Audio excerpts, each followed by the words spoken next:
Hey everybody, welcome back. Daniel here. On this channel, we'll deal with tough questions. And today we're continuing a question we started in our last video on does God approve of slavery? Short answer, no. God absolutely does not approve of slavery. In our last video, I encourage you to check it out. We looked at the broad picture of Scripture, how God has called us from slavery to freedom, and we looked generally at some of the Old Testament laws. But today we want to zoom in. All right, what do you want to zoom in specifically on specific passages or verses that people will pull out and say, hey, look at this verse or this passage gives weight or proves that God approves of slavery. So we're going to deal with one of those today. It's in Exodus 21, verse 20 through 21. Let me read these to you, and then we're going to deal with this passage. So let me read it. It says this: If a man strikes his male servant or his female servant with a staff, so that he or she dies as a result of that blow, he will surely be punished. However, if the injured servant survives 1 or 2 days, the owner will not be punished, for he has suffered the loss. So those are the verses we want to deal with today. But before we dig into it, I want to lay two foundations, all right? And these we mentioned in our last video, but I want to remind us. The first thing is that all people are created in the image of God. We see this all through Scripture, beginning in Genesis 1. That people, no matter where they're from, what they look like, have value and dignity because they're created in the image of God and should be treated with value and dignity. All right, that's the first foundation. The second thing, historically right here in this specific passage, you have to remember the nation of Israel just came out of harsh slavery in Egypt. And they're going into Canaan pretty soon. And God is telling them, hey, you just came out of slavery. Don't be like that, like where you came from. And don't be like those people where you're going. In Leviticus 18, verse 3, it says, you must not do as they do in Egypt, where you used to live. You must not do as they do in the land of Canaan, where I'm bringing you. Do not follow their practices. Meaning, what I'm calling you to do is live uniquely different. Don't act like, mimic, or do the same things as other people. Now, with these two foundational understandings, we could then begin to dig into this passage. Because at first glance, people will be like, man, this passage is pretty intense because it seems to be giving permission for a master to beat a slave almost to the point of death and that they are just seen as property. So how do we begin to understand this passage in Exodus 21, verse 20 and 21? Well, I'm going to break it down in two ways. First, we have to look at the words being used. Then we have to look at the context in which it is written. So, first, the words being used. It's really important to always define words. What does the author mean with these words? So I want to define a few words in this passage to help us understand what's being said. First is the word servant. Now we talked about this more in detail in the last video, but let me just remind you. The term servant here is abed, which means bondservant or servant. And it is nothing like what happened with the slave trade in the West.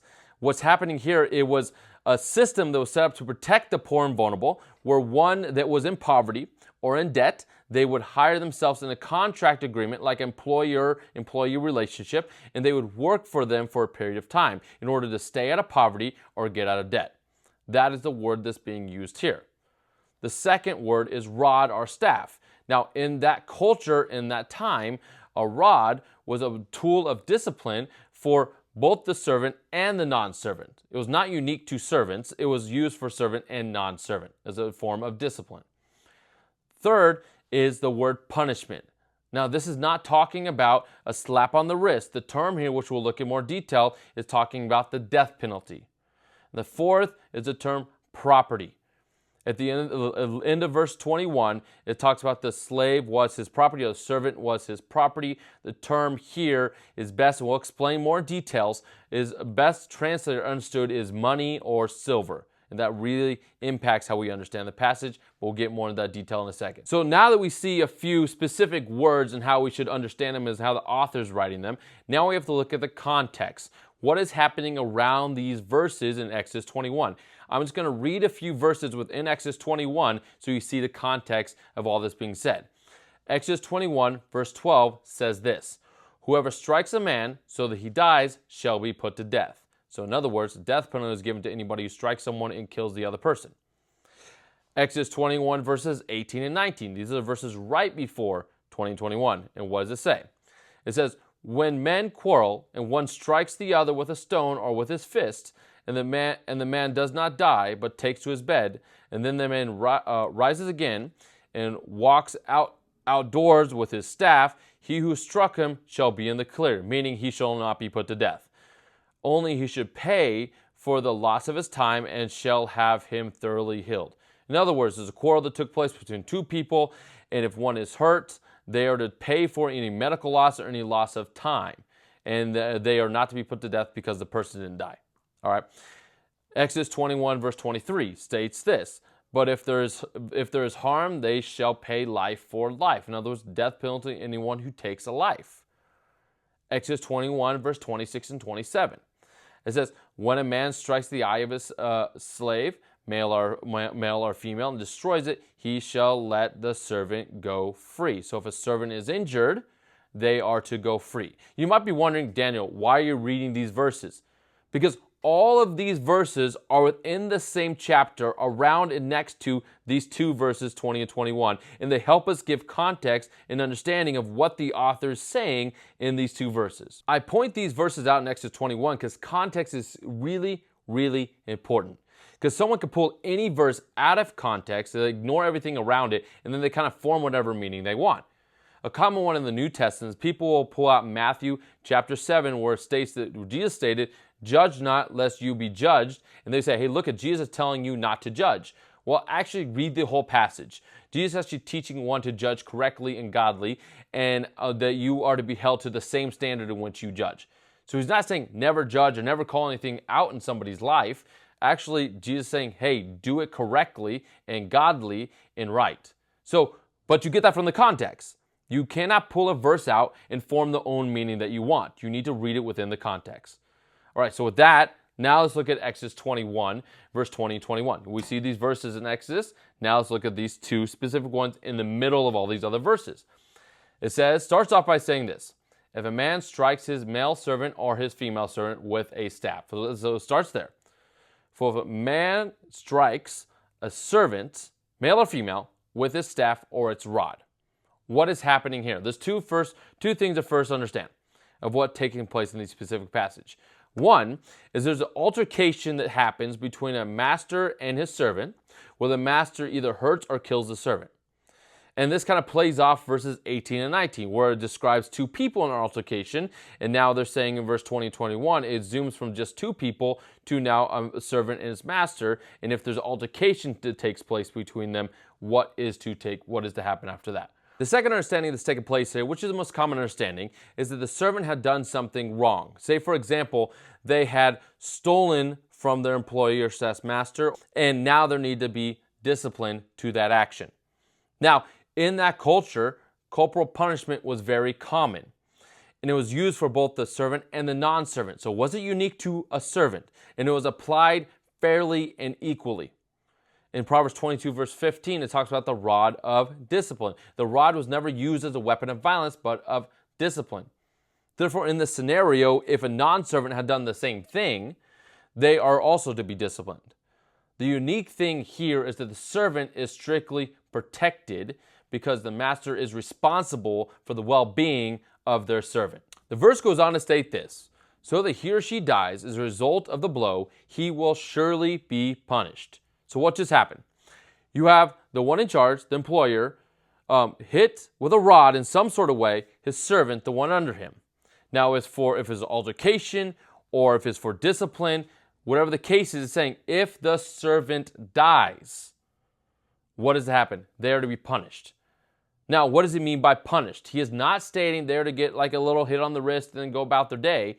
No. Read within the context. Remember, context is king here. Read within the context. A few verses earlier, in verse 12, it talks about if one strikes another person and the person dies, the one that's responsible is to pay with their life. Life for life.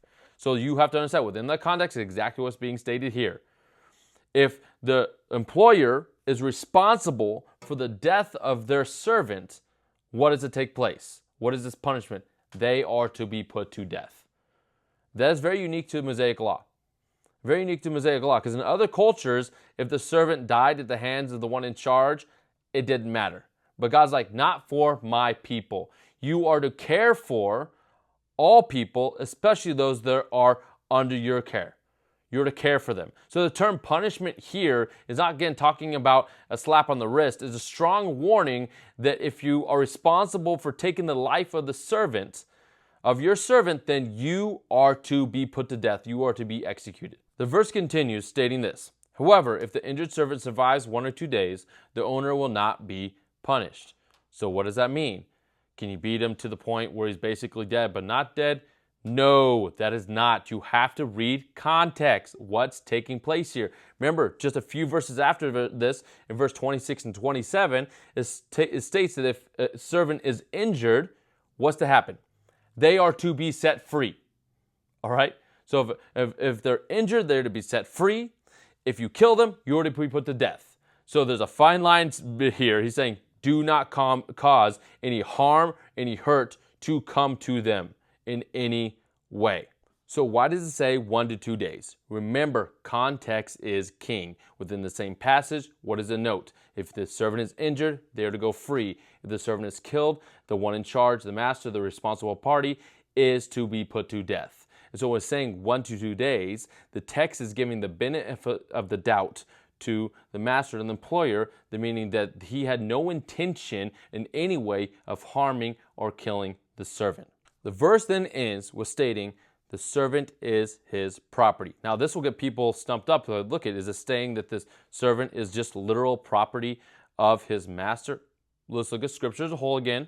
One of the foundational truths of Scripture, all people are created in the image of God, and all people have value and dignity. And because of that, we are not to misuse, abuse, or treat people as less. That's a foundation of Scripture. So what does it mean in this passage in verse 21 where it says his property? Well, the term property here is best translated not as property but as money or silver. Out of the 403 times this term is used, majority of the time is translated as money or silver. Why am I noting that?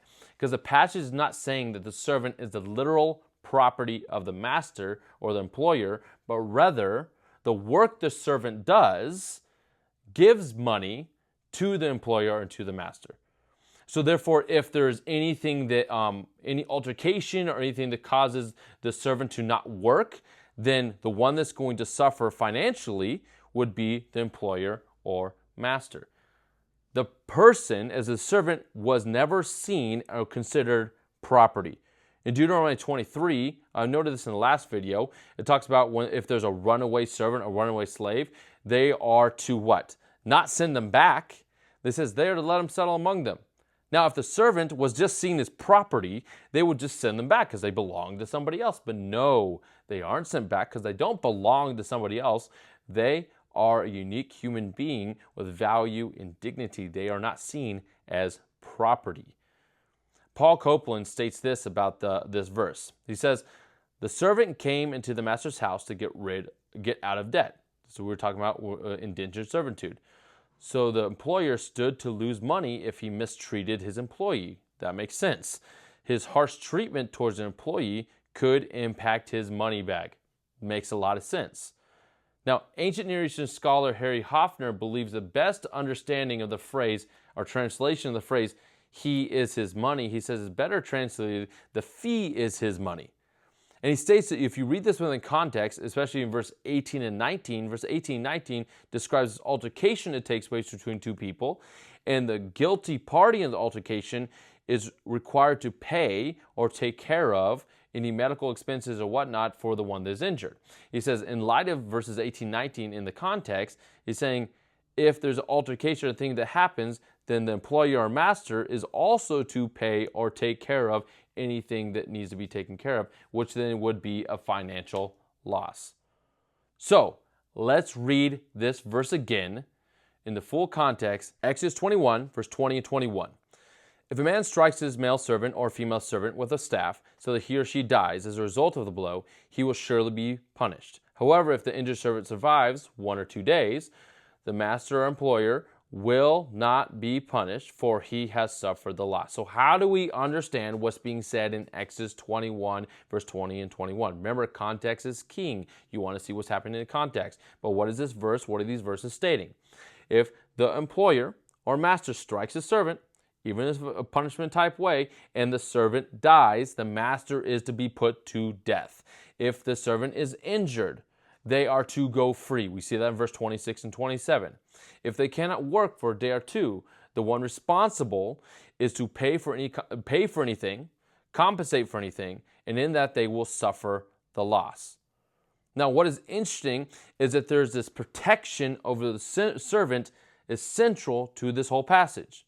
There is to be no mistreatment, hurt, harm, or death to any servant. If there is, the guilty party is to either pay or be put to death. So the master needs to be very aware of all that he does. If his servant is injured, then they are to go free. If his servant is killed, then the master is to be put to death. Scholar Naaman Sharna states this law, the protection of the slave from maltreatment by their masters, is found nowhere else in the entire existing corpus of ancient Near Eastern legislation. God took very seriously the protection of the poor, the vulnerable, and the servant.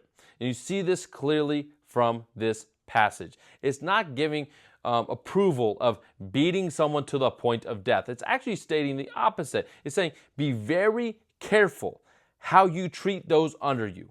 If you hurt them, they are to go free. If you injure them, pay for anything and they are to go free. If you kill them, you are to be put to death. It is very unwise to treat one under you in an ill way. So does Exodus 21, verse 20 through 21, approve of the beating of slaves until death or almost till death? Absolutely not. In fact, it talks about the protection of servants. The master is held responsible for the life and well-being of the servant. If the servant is killed, there's capital punishment to the master. If they're injured, they're to be taken care of and go free. The one in charge needs to be very careful how they treat others, especially those that are in their charge. God holds them responsible. So I hope this helps explain a little bit of Exodus 21, verse 20 through 21. Next video, we will look at another passage.